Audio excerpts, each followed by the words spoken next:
यस्तो बाटो उकालो हिँडिएको छ। यो चाहिँ माथि सिद्धितिरै हो,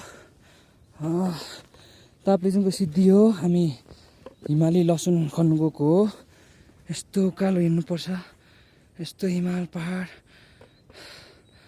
देख्नुभयो होला होइन गाइज। यस्तो यस्तो उकालो उकालो हिमालहरू छन्, एकदम गाह्रो छ सास फेर्नु। रुखपात भन्ने केही छैन।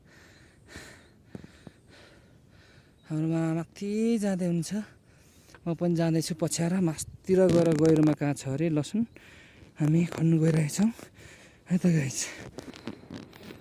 होइन गाइज, हामी चाहिँ त्यहाँ पर माथि एउटा गोठ देखिँदैछ नि गाइज। कहाँ भने यहाँ यो गोठ, त्यहाँदेखि हामी आएको हिँडेर। त्यहाँ बास बसेर हेरौँ यस्तो छ हिमाल चटक्कैसँग।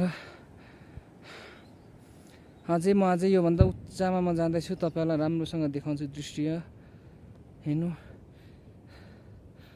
त्यहाँ माथि चुचुरा पुगेर म तपाईँहरूलाई देखाउने छु अझै है गाइज।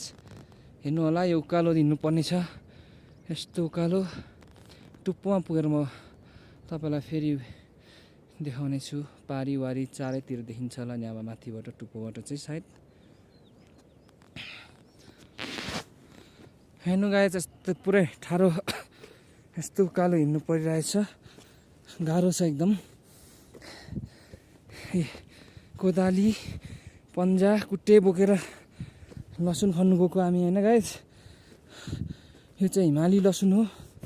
यो भनेको केजीको लगभग 12,000 पर्छ। हेर्नु गाइज, कुहिरहँदैछ सरर। हिमाली यस्तै छ, अक्सिजन पनि कम छ यहाँ माथि। त्यही पनि लगभग यो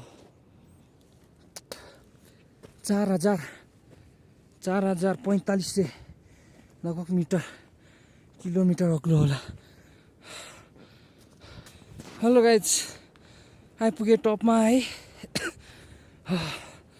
चिसोले पनि एकदम भेट्ला जस्तो छ। हेर्नु होला गाइज, यस्तो राम्रो दृश्य छ,